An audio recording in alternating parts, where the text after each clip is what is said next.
Tiempo de otra vez a investigación contra Línea Sin Censura TV y saludo con mucho gusto a Nancy Flores, corresponsal de la revista Contralínea, para hablar, entre otros casos, de esta decisión de un tribunal que niega orden de aprehensión por enriquecimiento ilícito en México a Genaro García Luna. Hay temas con los que vamos, como digo yo, mi querida Nancy, a dejar la víbora chillando. ¿Cómo te va? Buenas noches. Vicente, buenas noches a la audiencia de Sin Censura, de esta mesa de investigación contra Línea Sin Censura. Y fíjate que grave lo que acaba de pasar en este tribunal colegiado por lo que significa Genaro García Luna. Tú iniciando este programa, pues decías aquí en México, y qué importancia ubicar dónde se está dando esta irregularidad, esta anomalía, porque en Estados Unidos Genaro García Luna ya fue encontrado culpable de los 5 cargos que le imputó la Fiscalía del vecino país del norte, 4 de ellos por narcotráfico, por haberse asociado con el cártel de Sinaloa para traficar cocaína.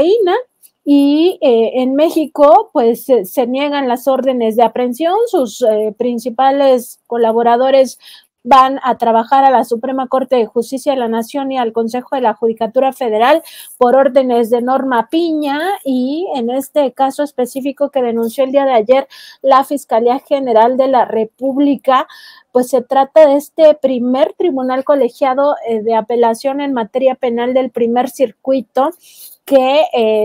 resuelve echar abajo una orden de aprehensión que ya había otorgado un juez de control por enriquecimiento ilícito. ¿Y por qué es relevante este tema también, Vicente? Porque no hay que olvidar que el gobierno del presidente López Obrador, a través de la Secretaría de Hacienda, particularmente en cooperación con la Unidad de Inteligencia Financiera, que es un órgano de esta Secretaría de Hacienda, pues determinaron que Genaro García Luna había obtenido de forma ilícita 30 contratos entre los sexenios del propio Felipe Calderón, cuando era secretario de Seguridad Pública, de áreas que él mismo controlaba como secretario de Seguridad Pública, y otros contratos ya durante el sexenio de Enrique Peña Nieto, y todo esto pues en contubernio con autoridades del sexenio pasado, y que habría amasado una fortuna de $1,000 millones, no de pesos, ni siquiera de pesos, de dólares. De esos reclama el gobierno de México 745 millones de dólares ante un tribunal de Miami. Y en ese sentido, pues revisar qué es lo que está pasando en México. O sea, ahora resulta que aquí en México estos integrantes de ese tribunal colegiado de apelación en materia penal del primer circuito, que está integrado justamente por los magistrados Alberto Torres Villanueva, Manuel Bárcena Villanueva y Gabriela Guadalupe Rodríguez Escobar, no vieron ese dinero ilícito, no encuentran enriquecimiento ilícito en García Luna. Es un descaro total cuando el presidente dice este poder judicial está podrido, pues yo creo que hasta se queda corto, Vicente. Y mi querida Nancy, después de escuchar a testigos, a fiscales en Estados Unidos referirse a las corruptelas de Genaro García Luna, si bien es otro caso, uno se preguntaría, pues, ¿en qué mundo viven magistrados, jueces, miembros de tribunales? Porque pues va contrario a lo que pudiéramos imaginar. Pareciera que en lugar de buscar que se consiga recuperar esos millones de dólares que conseguiría de manera ilícita en México y después trasladaría a cuentas a otros países, lo que quieren es que no se consiga, se recupere ese dinero y que se quede en manos de la familia de García Luna y sus cómplices. Vaya cosa con este poder judicial, Nancy. Sí, Vicente, y también recordar que justo cuando estábamos allá en Estados Unidos, el día que se le estaba ya, que el jurado estaba dando su veredicto y que encontraba culpable a García Luna de estos 5 cargos, 4 de ellos por conspiración con el cártel de Sinaloa para traficar cocaína a Estados Unidos y envenenar a la sociedad neoyorquina y de otras regiones del territorio estadounidense, pues aquí en México el mismo, bueno, no, digamos, no el mismo tribunal, pero sí el mismo Poder Judicial de la Federación descongelaba las cuentas de la esposa de Genaro García Luna, que pues contra ella también pesan cargos importantes por asociación delictuosa con su marido, que además esta señora Beatriz Pereira pues no podría alegar que ella desconocía lo que estaba pasando, porque incluso hay que recordar que parte de su perfil precisamente es que también fue agente del CISEN. De hecho, en el CISEN se conocen tanto Genaro García Luna como su esposa, la señora Cristina Pereira, y que todo esto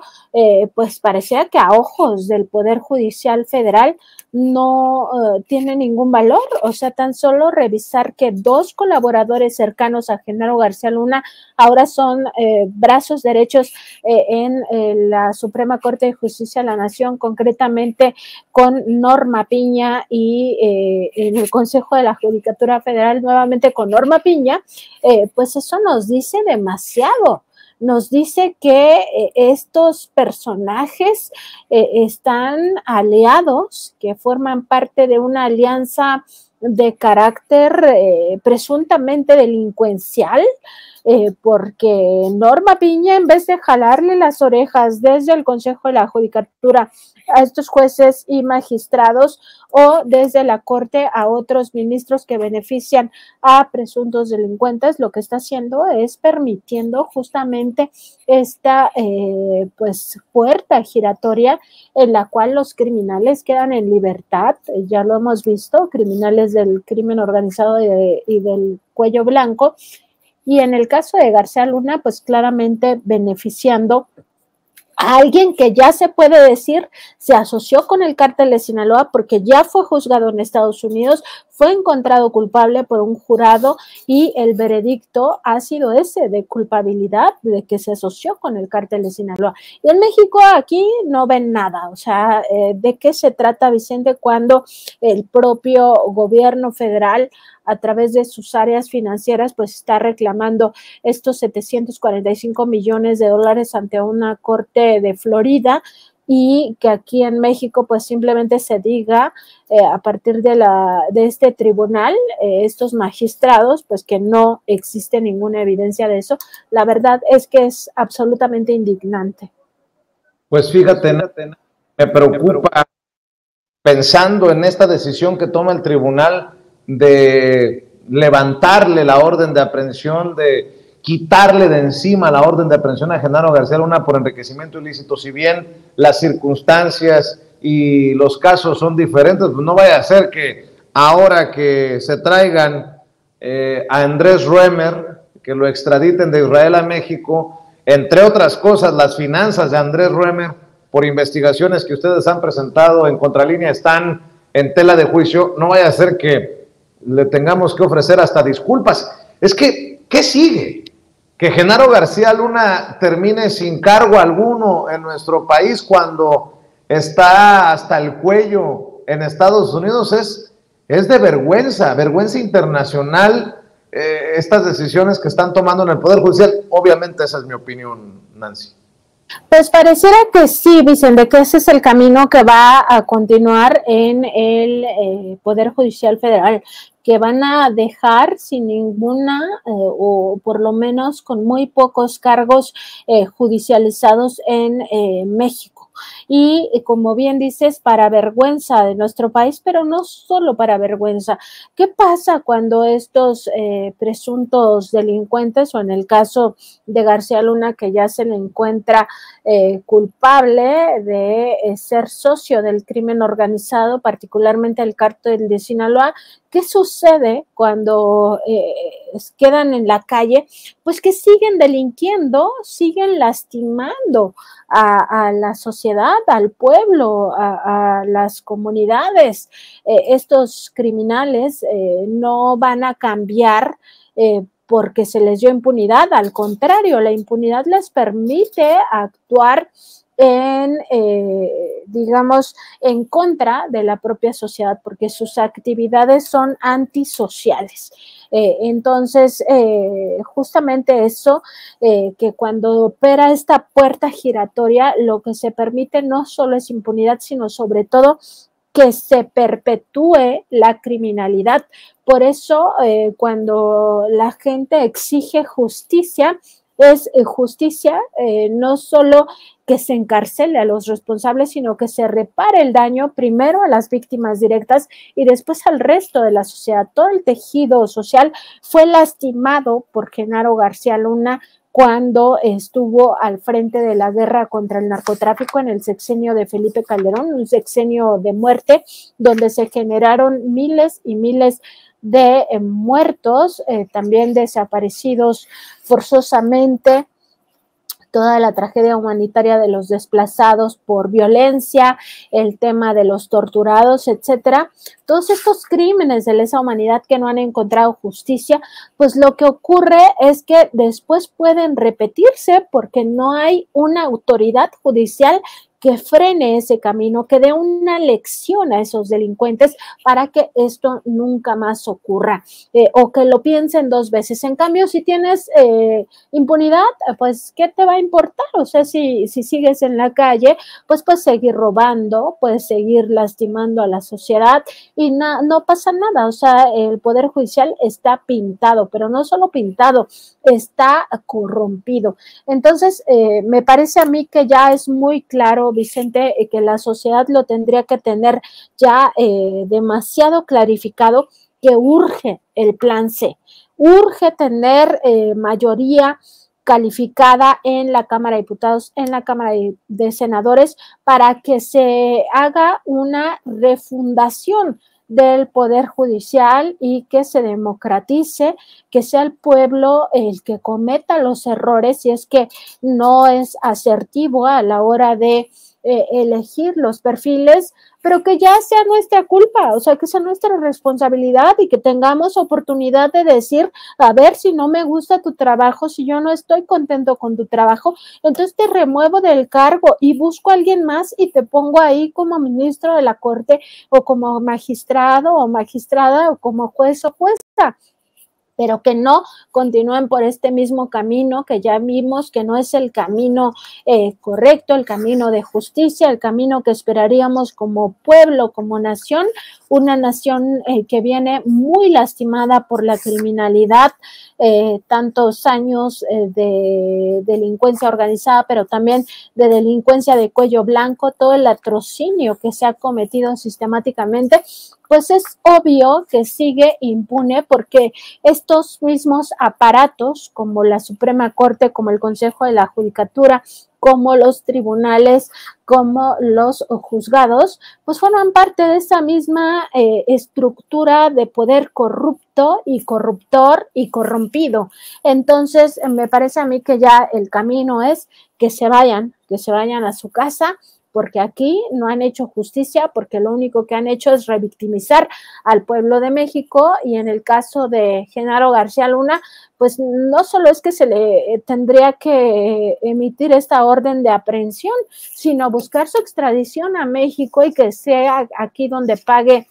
por todos sus delitos. Pero pues sí, como está el Poder Judicial, no se esperaría realmente que eso pudiera pasar en este caso, en el caso de Andrés Roemer, en el caso de cualquier otro criminal, porque todos quedan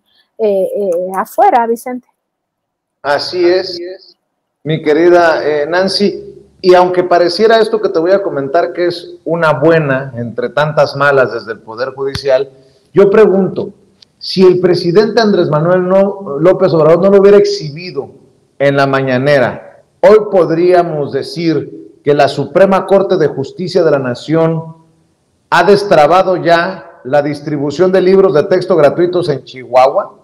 La primera sala de la Suprema desechó la controversia constitucional que tramitó la gobernadora panista Maru Campos. Y esto es importante porque, insisto, pareciera una buena noticia de aquellos que tienen en sus manos la justicia, el máximo tribunal. Pero todo se da después de la exhibida que les pone el presidente, sobre todo a Luis María Aguilar, el ministro encargado precisamente de esta controversia. La Suprema Corte de Justicia de la Nación desechó la demanda interpuesta por el gobierno de Chihuahua, encabezado por la panista Maru Campos, contra la distribución de los libros de texto de la SEP, y tendrá que empezar a distribuirlos. Ojo con esto que pongo sobre la mesa, querida Nancy. Vicente, mira, hay que ver los tiempos, cómo se va desarrollando todo este tema. El lunes, la consejera jurídica de la Presidencia de la República, la abogada María Estela Ríos González, asistió, si tú lo recuerdas, a esta sede del tribunal, del máximo tribunal constitucional, que es la Suprema Corte de Justicia de la Nación, que pues que hay al lado de Palacio Nacional, ¿no? Para nadie es un secreto que pues nada más sales de Palacio Nacional y llegas a la Suprema Corte de Justicia de la Nación. Pero esta distancia en espacio que existe tan cercana entre Palacio Nacional y la Suprema Corte de Justicia de la Nación era una distancia abismal en términos de relaciones entre el Poder Ejecutivo y el Poder Judicial. Hace 5 meses se había roto toda comunicación con el máximo tribunal cuando el presidente López Obrador dio la orden que no se volviera a tomar la llamada a la presidenta Norma Piña, presidenta de la Suprema Corte, porque había intentado generar una división en el gabinete del presidente López Obrador en torno a esta discusión que se tenía en aquel momento, donde los ministros determinaron por mayoría que la Guardia Nacional tenía que estar bajo la tutela de la Secretaría de Seguridad Pública y no de la Secretaría de la Defensa Nacional. En aquel momento, Norma Piña le pidió a la secretaria Rosa Isela Rodríguez, secretaria de Seguridad y Protección Ciudadana, que se reunieran, que desayunaran, y en ese desayuno le pidió, o más bien trató de tentarla con el hecho de que ella iba a tener mucho más poder. La secretaria Rosa Isela, todos lo sabemos, es una persona muy leal al presidente López Obrador, y se lo contó. Y después de que se lo cuenta, el presidente lo hace público, también externa pues su indignación porque Norma Piña intentó generar esta insidia, esta división en el propio gabinete al estarle pues jugando la cabeza a Rosa Isela de que iba a amasar mucho poder si tenía bajo su tutela a la Guardia Nacional. Y entonces el presidente pues da esta orden de que ya no ni siquiera se le tome la llamada a Norma Piña. Entonces, ahora, el lunes, se presenta la consejera jurídica de la Presidencia de la República, la abogada María Estela Ríos González, en esta sede de la Suprema Corte. Todavía no se sabe, porque eso no ha trascendido, con qué ministros y ministras se reúne, pero fue para hablar, por lo menos, para el caso de los libros de texto gratuitos, a presentar pruebas, evidencias de por qué se tenía que fallar contra esta suspensión provisional y en el fondo de esta acción inconstitucional o de inconstitucionalidad presentada por los gobiernos de Chihuahua y de Coahuila, porque ahora nada más se resuelve el caso de Chihuahua, pero es lo mismo para el caso de Coahuila, para que echaran atrás esta suspensión provisional para que no se distribuyeran los libros de texto gratuitos y por fin garantizar el derecho humano a la educación de niñas y niños de esta entidad federativa, de estas dos entidades. Y hoy, es decir, apenas 2 días después de esa visita, la primera sala donde no participa Luis María Aguilar Morales, sino que participan otros ministros, entre ellos el ministro Arturo Saldívar, pues desechara ya este tema, y sí, le dan la razón a la Consejería Jurídica de la Presidencia a partir de esas evidencias que presenta el lunes. Entonces, me parece que los tiempos son muy relevantes porque la Corte lo que ha hecho es extender los tiempos, es estirarlos lo más que puede, y en este caso lo votan fast track. Yo no dudaría que en estas pruebas que presentó la consejera jurídica de la Presidencia también se incluyera el tema del conflicto de interés, del tráfico de influencias de Luis María Aguilar y de Alberto Pérez Dayán por estar litigando contra el Estado mexicano desde el Instituto Mexicano del Amparo, esta asociación civil, y al mismo tiempo formar parte del órgano colegiado. No lo dudaría, Vicente, por la forma en cómo se desarrolló este asunto. Y preparémonos, tiene lo sabroso, mi querida Nancy, ahora que se habla en la Cámara de Diputados de un dictamen que avanza para intentar extinguir los fideicomisos de miles de millones de pesos que tiene el Poder Judicial. Si te parece, vamos a escuchar algunas de las declaraciones de Ignacio Mier, el coordinador de Morena en la Cámara de Diputados. Mira, yo presenté la iniciativa. La iniciativa contempla, conforme a lo que establece el cuarto transitorio, que solo prevalezcan de la ley del Poder Judicial, que solo prevalezcan aquellos fideicomisos que están considerados en ley. De esos fideicomisos hay uno precisamente de la Judicatura Federal que anda más o menos en este momento por 5.600 millones de pesos, poco más, que está destinado precisamente al fortalecimiento de la actividad judicial. Entonces no pone en riesgo de ninguna manera la situación laboral ni la contraprestación que tienen los trabajadores del Poder Judicial, los 55,000 trabajadores, dentro del presupuesto de más de 63,000 millones de pesos de la Judicatura Federal, prácticamente el capítulo 1000, y todo lo que tiene que ver con pasivos laborales está considerado ahí. Entonces no pone en riesgo la estabilidad laboral, ninguna de las prestaciones ni los derechos adquiridos por los trabajadores del Poder Judicial de la Federación. Sí pone en riesgo privilegios, gastos superfluos de los fideicomisos de la Suprema Corte de Justicia de la Nación. Ellos tienen un presupuesto anual en este momento de 5.700 millones de pesos. Sin embargo, el fideicomiso está por más de 6.200 millones de pesos, los fideicomisos del Poder Judicial, los 6 fideicomisos que tiene, la Suprema Corte de Justicia. Es decir, es más grande el fideicomiso que el presupuesto. Y de ese fideicomiso lo hacen sudar el dinero y utilizan solo los productos financieros. No tiene movimientos el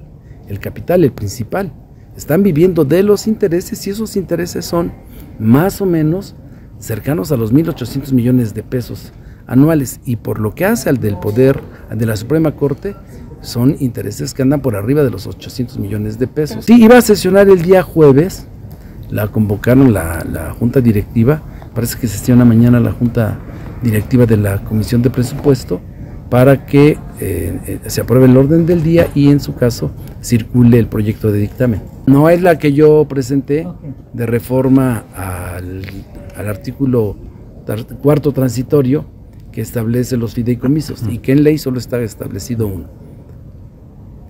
Todos los otros 13 pues están fuera de ley. Bueno, pues ya veíamos y escuchábamos algunas de las declaraciones de Ignacio Mier en relación a estos fideicomisos. Suena alucinante, es alucinante, querida Nancy, más que el propio presupuesto, uno de los fideicomisos. Sí, Vicente, y fíjate lo que dice el diputado Ignacio Mier, es muy importante para concebir o para entender el tema de fideicomisos en la Corte. Él dice, se va a respetar todo lo que esté considerado en ley. Es decir, hay fideicomisos fuera de la ley, que son ilegales. Y señala también que en el caso de los fideicomisos que atienden directamente la actividad judicial, pues ese sí está en ley, entonces se va a respetar que ese fideicomiso es de 5.600 millones de pesos y que está dedicado al fortalecimiento de la actividad judicial. donde se incluye también todo el tema de pasivos laborales, todo el tema de pues ingresos que tienen los servidores públicos de este Consejo de la Judicatura Federal. Dice, lo que no está en ley es justamente lo que implica privilegios para los ministros y ministras de la Suprema Corte de Justicia de la Nación. Habla de 6 fideicomisos ligados a la Corte por 6.200 millones de pesos, monto que supera el propio presupuesto anual de la Corte, que para 2022 ascendió a 5.700 millones de pesos.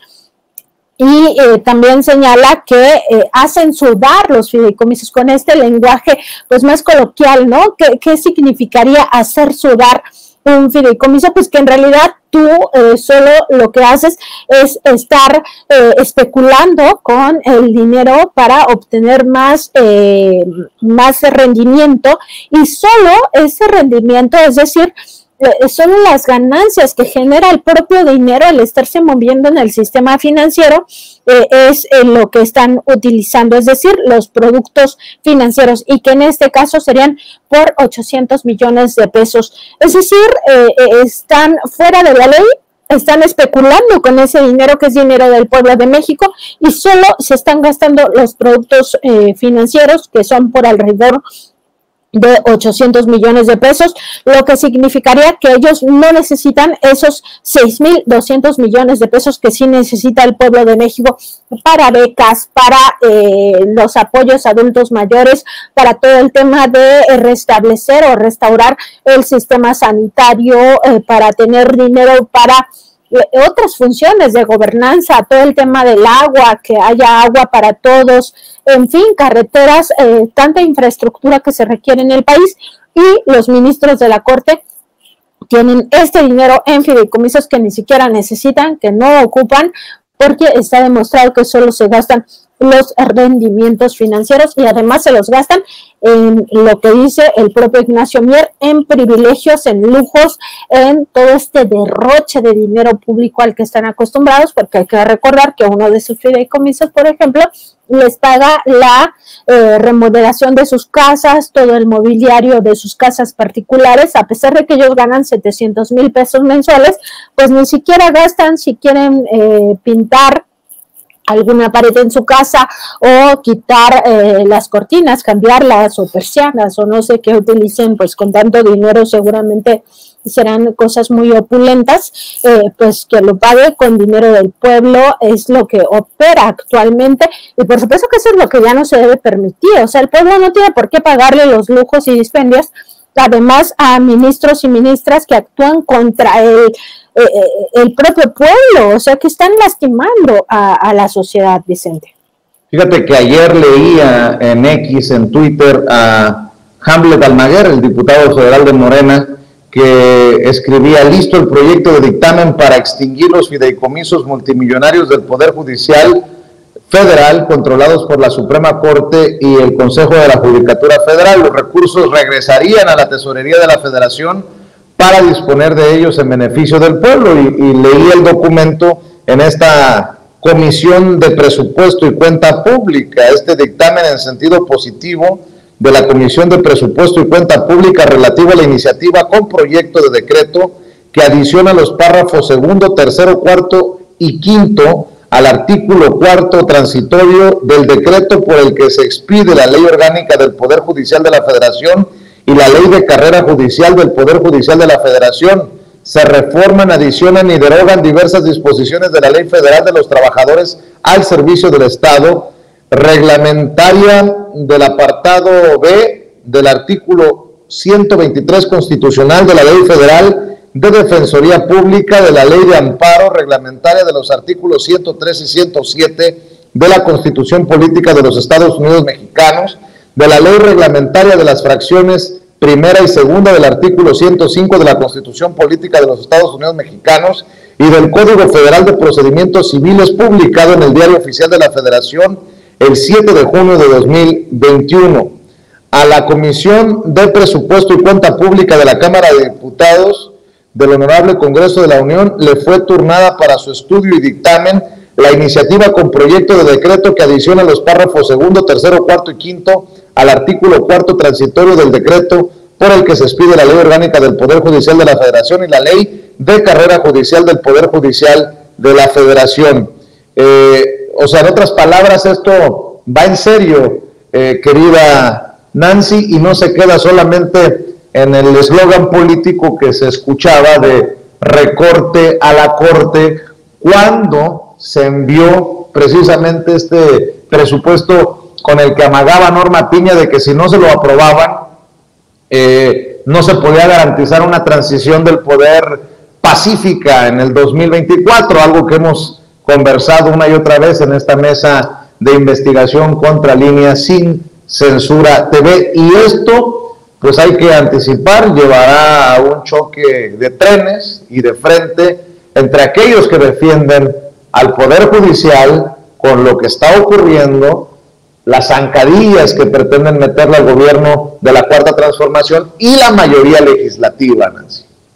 Sí, Vicente, sobre todo porque ya, como tú decías, venía ya hasta un eslogan, ¿no? El recorte a la Corte, pero en realidad hay que ver el fondo, o sea, que esta explicación que da prácticamente con peras y manzanas el diputado Ignacio Mier sea lo que prevalezca en la discusión pública, es decir, la información de exactamente qué es lo que se recortaría, porque no se está recortando el presupuesto, simplemente se les está diciendo devuelve esos guardaditos, esos cochinitos que tienes ahí, que ni siquiera son legales cuando se supone que el máximo tribunal, es decir, la Suprema Corte de Justicia de la Nación debe velar por la legalidad. No siempre están hablando de que el Estado de Derecho y de que la ley es la ley y todo eso. Bueno, pues aquí estamos viendo que hay fideicomisos que son ilegales, que están fuera de la ley, Vicente, y que además ni siquiera necesitan ese dinero porque no lo gastan. ¿Qué ocurre con o cómo se han formado estos cochinitos también para que le quede claro a la audiencia de Sin Censura y de esta mesa de investigación contra Línea Sin Censura? Pues lo que ocurre, Vicente, es que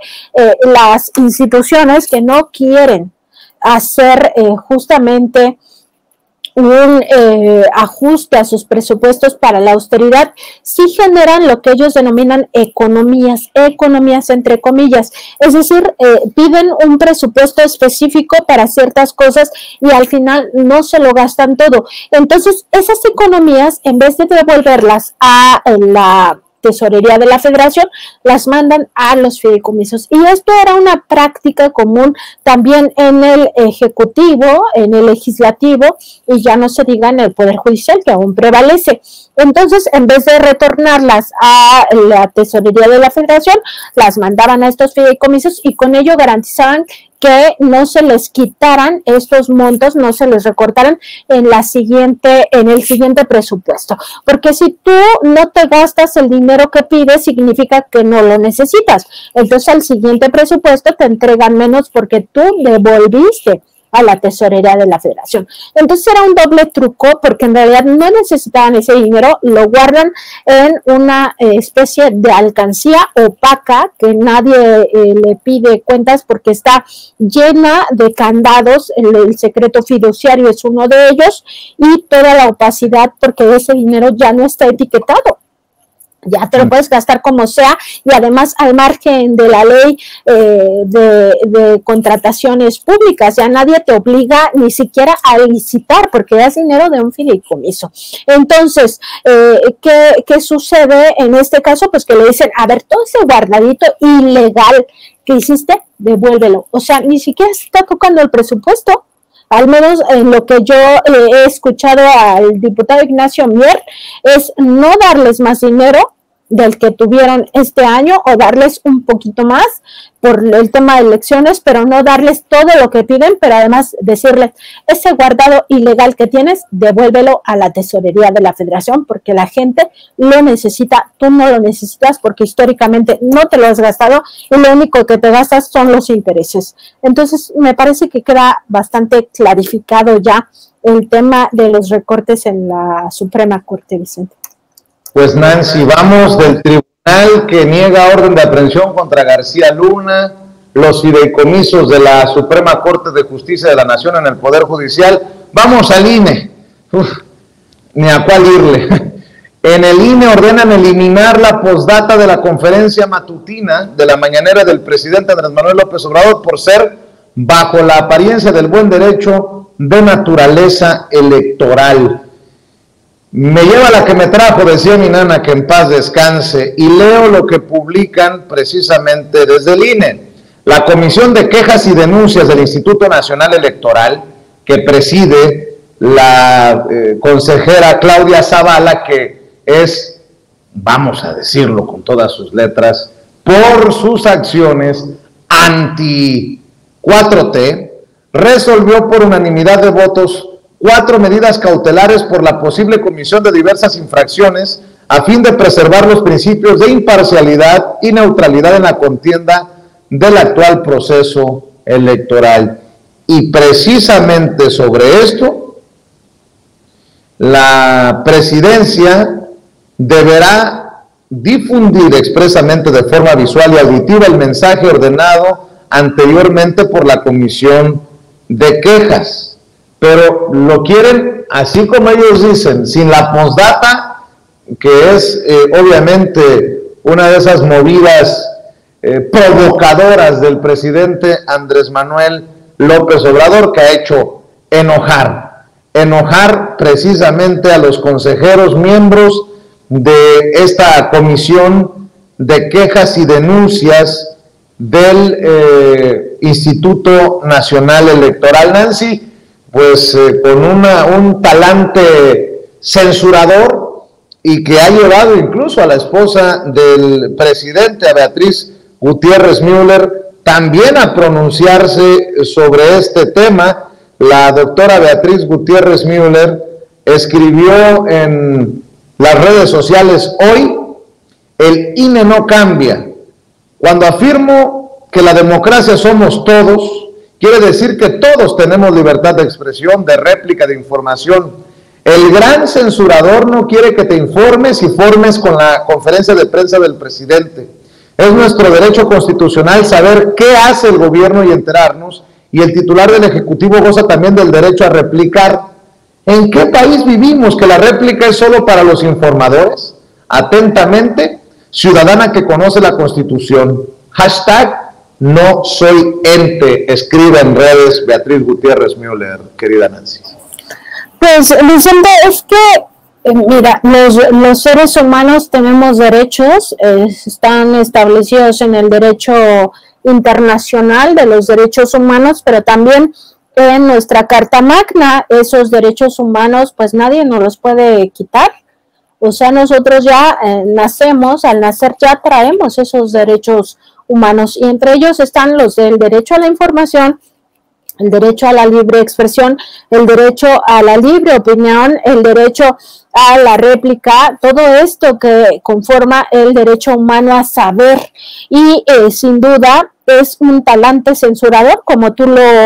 expresabas, Vicente, porque le indican al presidente qué puede decir y qué no puede decir, y en todas estas ocasiones se lo han indicado porque lo ha pedido Xóchitl Gálvez. Este tema de la nueva censura contra la postdata del presidente López Obrador lo pidió Xóchitl Gálvez, y esta Comisión de Quejas y Denuncias es la misma que le había dado la razón a Xóchitl Gálvez, tergiversando deliberadamente las palabras del presidente López Obrador para endilgarle una supuesta violencia política de género, para que nunca más hablara de Xóchitl Gálvez. Entonces vemos a un INE sometido a los intereses de esta cúpula, que no es otra cosa, porque Xóchitl Gálvez en sí no es la persona, sino es lo que representa ya por ser la candidata de la derecha, y es sobre todo el poder empresarial, el sector económico, una parte importante del sector económico. Permíteme leer la postdata, porque eso también es revelador para las personas que no lo han advertido en las transmisiones de la mañanera. ¿Qué tiene la postdata que tanto les genera dolor? Dice la postdata, bueno, esta es la primera postdata: si eres conservador y estás en contra de la transformación del país, porque quieres que regresen los fueros y los privilegios de unos cuantos y que continúe la corrupción, el clasismo, el racismo y la discriminación, te recomendamos que no veas este diálogo circular porque puede ocasionarte algún daño psicológico, emocional o afectar los intereses que defiendes. Atentamente, el presidente Andrés Manuel López Obrador. Bueno, hay otra postdata. Dice, el mejor presidente de México, Benito Juárez, decía que el triunfo de la reacción era moralmente imposible. Si quieres que regresen los fueros y los privilegios de unos cuantos y que continúe la corrupción, el clasismo, el racismo y la discriminación, te recomendamos que no veas este programa, que no participes en este diálogo circular, porque puede ocasionarte algún daño psicológico, emocional o afectar los intereses que defiendes. Eres libre, no tienes por qué correr ningún riesgo. Este programa, este diálogo circular es para atrevidos, para rebeldes, no para conservadores. Ni la primera ni la segunda. Lo que no quieren es pues, que se exprese el presidente. Ahora, si ya se cumple con lo que pide el INE, pues creo que el presidente puede decir lo que quiera. Bueno, eso me imaginaría yo en un país democrático, libre, en donde la libertad de expresión lo mismo proteja al ciudadano presidente que al ciudadano comunicador, que al ciudadano consejero o consejera, Nancy. Sí, Vicente, y vamos a ver justo lo que leyó hoy el presidente de lo que le envían los consejeros y consejeras del INE que forman parte de esta comisión de quejas y denuncias. Porque es importante revisar qué es lo que les lastima tanto, qué es lo que Xóchitl Gálvez no quiere que se entere la gente, qué es lo que el propio INE no quiere que la gente se entere. Y no quiere que la postdata diga transformación del país, la cuarta transformación o la transformación de la vida pública o la transformación de México, como sea que se utilice la palabra transformación, esa palabra le saca urticaria al INE y le saca urticaria a Xóchitl Gálvez y en consecuencia a Claudia X González Guajardo y a todo el grupo de empresarios y políticos que están con Claudia X González Guajardo. Y eso, dice la Comisión de Quejas y Denuncias del INE, es en virtud de que el mensaje hace referencia a la transformación del país. O sea, dice el presidente, ya no podemos hablar de transformación. Pues claramente es una censura. Hasta aquí el paréntesis. Y lo que dice el INE, dice, en términos de la declaración de principios de Morena, su programa de acción y sus estatutos constituye uno de los principios ideológicos. Asimismo, porque la población mexicana identifica el término transformación con el partido Morena y con el gobierno que encabeza el presidente López Obrador. De igual forma, la comisión señala que los términos conservador, estás en contra de la transformación, que regresen los fueros privilegios de unos cuantos, que continúe la corrupción, el clasismo, el racismo, etcétera, son manifestaciones utilizadas en contra de las fuerzas políticas de oposición. Hasta aquí la cita de lo que le instruye el INE al presidente que ya no diga. Y entonces, ¿qué es lo que se entiende, Vicente? Pues que el INE, o por lo menos esta comisión de quejas y denuncias, está admitiendo que las fuerzas políticas de oposición, que no son otras más que Xóchitl Gálvez, el PRI, el PAN, el PRD, el propio Claudio X González Guajardo y todas sus asociaciones civiles satélites que pululan en esta pues suerte de Va por México, pues son justamente aquellas que se identifican con estas circunstancias o con estas características, ¿no? De ser conservadores, estar en contra de la transformación, que quieren que regresen los fueros, que quieren que los privilegios sean de unos cuantos, que continúe la corrupción, el clasismo y el racismo. Entonces, diciendo, pues ellos mismos están diciendo, pues si los estás describiendo al PRI, al PAN, al PRD, o sea, de ese tamaño es el ridículo en el que cae el INE. Y mi querida Nancy, esta recta final, ¿por qué no cerramos con este tema que ustedes están publicando también en la revista Contralínea, que es verdaderamente de terror? este informe de los científicos que tiene, pues ahora sí, y debería de tener a todos con el Jesús en la boca en Tlaxcala, Nancy. Efectivamente, Vicente, es el corredor, la cuenca del río Alto Atoyac, la que ya se confirma que los niveles de toxicidad generados por este corredor industrial que se ha asentado en toda esa zona de Tlaxcala y Puebla genera enfermedades terminales en la población. Es muy grave, es de terror, como bien lo mencionas, Vicente, y sobre todo es una llamada de atención para las autoridades de los 3 niveles de gobierno y incluso de los 3 poderes, porque en juego está sobre todo la población infantil. Esto que ha determinado científicamente el CONACYT, porque es un informe científico y humanístico donde se presentan pruebas científicas y humanísticas de que las enfermedades terminales están directamente relacionadas con la toxicidad, con la exposición a la contaminación industrial. Es la primera vez que un ente público determina científicamente que esto es así. Siempre se nos había hecho creer que no existe una relación entre la contaminación y las enfermedades, que no hay una relación entre los alimentos contaminados y las enfermedades. Ahora el CONACYT, ese CONACYT al que las empresas, las grandes transnacionales han atacado en una campaña terrible contra todos los cambios que se han dado en el sector científico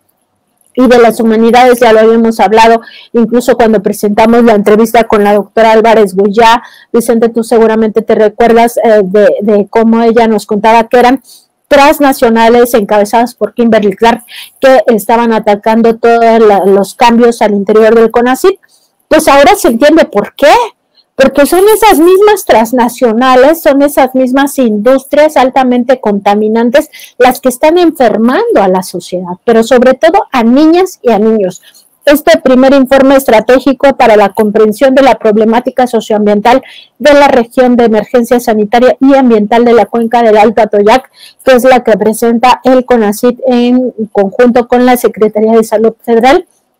pues ya incluye evidencias científicas y humanísticas del daño a la salud que provocan los tóxicos emitidos por la industria en esta cuenca, y entre ellos destaca la enfermedad renal crónica y las leucemias agudas en niñas, niños y adolescentes por la exposición permanente a agentes altamente tóxicos como son metales pesados, compuestos orgánicos sintéticos, arsénico y varios plaguicidas. Con base en resultados de 3 distintos biomonitoreos, que es una técnica para medir los químicos en el cuerpo, en sangre, en orina y en otros fluidos corporales o tejidos, el reporte científico identificó que un gran porcentaje de la población en varias regiones de la cuenca, que como ya dijimos está entre Tlaxcala y Puebla,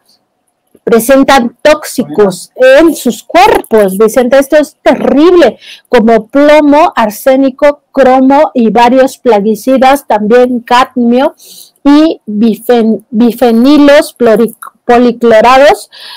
que pues son los que derivan en cáncer, en estas enfermedades terminales. Este informe también revela que hay riesgos laborales, sobre todo entre la población alfarera de esta región, porque presentan cerca del 90% de niveles por arriba de lo recomendado de plomo en sangre y efectos adversos en salud asociados a enfermedades cardiovasculares y renales posiblemente relacionados con la exposición crónica a plomo y el resto de los contaminantes presentes en esta cuenca del Alto Atoyac. Así que si este programa, Vicente, lo están viendo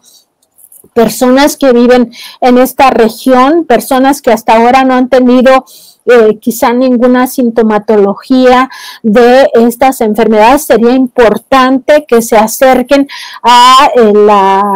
autoridad sanitaria a que les hagan ya de urgencia estudios médicos, estudios como estos biomonitoreos para determinar si tienen algún riesgo de padecer cáncer o de padecer estas enfermedades renales, porque la estadística que ha aplicado el CONACYT revela que los índices están muy por encima de la media nacional en estas enfermedades, y lo mismo la mortalidad. La mortalidad en toda esta zona es mucho más grave que en otras regiones donde no se tiene presente este tipo de condiciones de alta toxicidad. Y decir que para colmo de este país, esta apenas es una de las 30 regiones de emergencia sanitaria y ambiental identificadas por el CONACYT, también conocidas como infiernos ambientales por su alta toxicidad y sus graves daños a la salud. Vicente, pues importante que la gente, si vive ahí, algunos de esta audiencia tan grande que tienes aquí en Sin Censura, se acerquen a las autoridades sanitarias, exijan que se les hagan estos estudios médicos y sobre todo que se vea a niñas, niños y adolescentes, que es la población más vulnerable a esta toxicidad. Fíjate que está lo que publican en la revista Contralínea y dice: otros hallazgos corresponden al análisis geoestadísticos de bases de datos oficiales de mortalidad e indicadores de contaminación en el río Atoyac, mismos que encontraron que las tasas de mortalidad por enfermedad renal crónica y leucemias agudas son elevadas en la cuenca. Sin embargo, las tasas más altas se reparten en diferentes zonas: enfermedad renal crónica al oriente de la cuenca, en Tlaxcala, y leucemias al sur, en Puebla. Único en su tipo, este primer informe permitirá que sus resultados y recomendaciones determinen nuevas políticas públicas y actos de autoridad que garanticen resarcir el daño causado a las poblaciones de la región y evitar que se perpetúe, además de criticar los excesos de la política neoliberal que propició la contaminación, indicó el CONACYT. En la cuenca, integrada por varios municipios de Puebla y Tlaxcala, viven 79.5% de la población de Tlaxcala y 42% de Puebla. Esta es una de las 30 regiones de emergencia sanitaria y ambiental identificadas por el CONACYT, también conocidas como infiernos ambientales por su alta toxicidad y daños a la salud. De acuerdo con el CONACYT, la evidencia científica demuestra por primera vez que las altas tasas de incidencia de enfermedades prevenibles, enfermedades terminales y muerte mayores a los promedios nacionales, sí son causadas por la exposición a tóxicos y procesos contaminantes de las industrias asentadas en la región. Fíjate, estamos hablando de esta zona entre Tlaxcala y Puebla, y solamente puedo pensar, perdóname por ponerlo así, en mi gente en Sonora, luego de la contaminación causada por Grupo México, propiedad de Germán Larrea, al río Sonora. Ojalá que las autoridades, que el mismo CONACYT se encarguen de un estudio así de alto calado para determinar en qué grado esta contaminación afecta a la salud también en el río Sonora, en mi Sonora querida. Pero bueno, por lo menos se inicia desde una trinchera, desde un lugar, y esto a mí me pone los pelos de punta, mi querida Nancy. Qué cosas con lo que estamos compartiendo con la audiencia de esta mesa de Contralínea y Sin Censura TV. Vicente, el tema es que sí, toda esta zona afectada por el derrame del Grupo México en este río Sonora, sí ya está mapeada por el CONACYT, y te lo adelanto porque nosotros vamos a traer la información mucho más amplia en la próxima portada de Contralínea, porque nos ha sorprendido demasiado lo que está encontrando el equipo de científicos del CONACYT, porque además hay un cerco mediático a esta información, nadie le da la relevancia que tiene a pesar de que hay muertos. O sea, estos muertos a nadie le importan, Vicente, porque los responsables son las transnacionales, son las grandes industrias contaminantes. Entonces, como son anunciantes o son ellos mismos que tienen medios de comunicación al mismo tiempo que tienen industrias contaminantes, pues no les importa darle a conocer a la gente esto. Y el río Sonora y toda esta zona afectada por el derrame del Grupo México sí está considerado una región, igual que el Alto Atoyac, de emergencia sanitaria y ambiental, como un infierno ambiental que produce muerte, que produce enfermedades terminales, que afecta a más población que en otras regiones. Sí está considerada como una resa. El problema es que justo eso, Vicente, son 30 resas. Viene muy tarde ya el tema de la investigación científica, porque el CONACYT estaba capturado por las empresas, era a las empresas, hay que recordarlo, a las que se les daba el dinero para que desarrollaran sus pañales, Vicente, en vez de desarrollar estas investigaciones que tanto nos hubieran servido hace 10, 15 años, 20 años, para que no se siguieran asentando más industrias, generando más muerte. No, les daban el dinero para sus pañales a Kimberly Clark. De eso estamos hablando cuando se habla de captura de las instituciones por parte de estos intereses empresariales contrarios al bien común. Y el problema también, Vicente, es que pues estos análisis como tienen que tener tanto dato científico para que no haya ningún motivo de controversia, pues han llegado bastante tarde ya al prácticamente 5º año de gobierno del presidente López Obrador, en el último año ya de este sexenio, que ha sido el más humanista, o más bien el primer sexenio humanista que hemos tenido después de todo el tránsito neoliberal que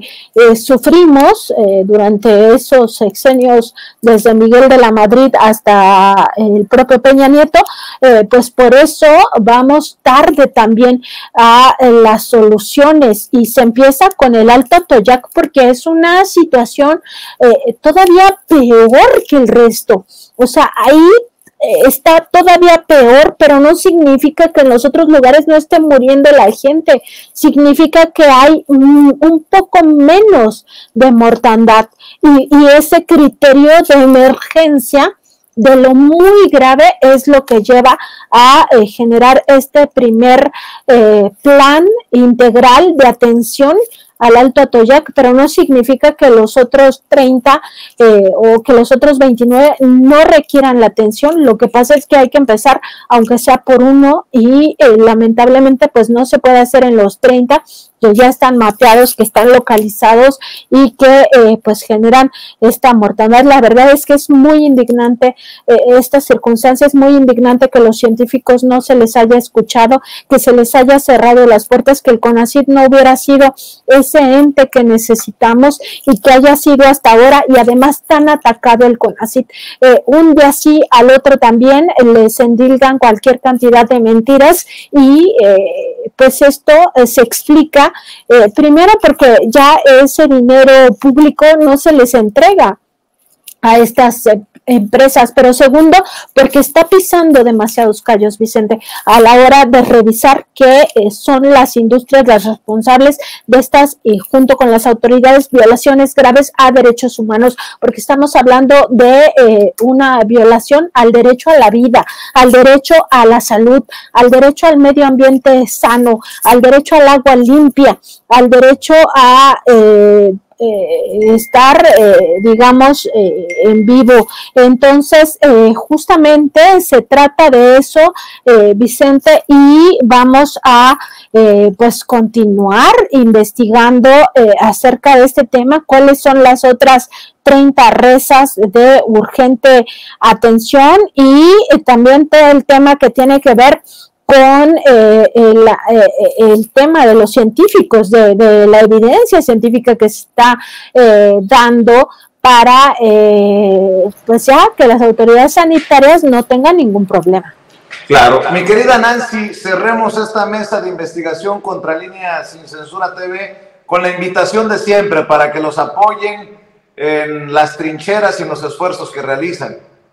Te agradezco mucho, Vicente, como siempre ha sido un placer conversar contigo en esta mesa de investigación Contralínea Sin Censura. A nosotros nos encuentran en Facebook, Twitter, Instagram, YouTube y TikTok como Contralínea, en Spotify, iVoox y Apple Podcast como Contralínea Audio, también en www.contralinea.com.mx y por supuesto en esta mesa de investigación de lunes a viernes a las 8 de la noche. Además tenemos un programa de noticias en Facebook y YouTube a las 10 de la mañana, de lunes a viernes, y un programa de opinión lunes, miércoles y viernes que se llama Contradebate a la 1 de la tarde también por estos canales de YouTube y Facebook. Muchas gracias, Vicente, y pues nada, hacerle la invitación sobre todo a la audiencia que vive en estas zonas a que se acerquen con los científicos para hacerse sus análisis en forma urgente para revisar cómo se encuentran de salud. Claro que sí, Nancy, y bueno, pues te agradezco, saludos a todos en la redacción, y para usted que nos está viendo, quiere seguir hablando de libros, escuelas, profesores y uno que otro culebra, aquí viene a continuación la secretaria de Educación Pública, Leticia Ramírez, para hablar sin censura.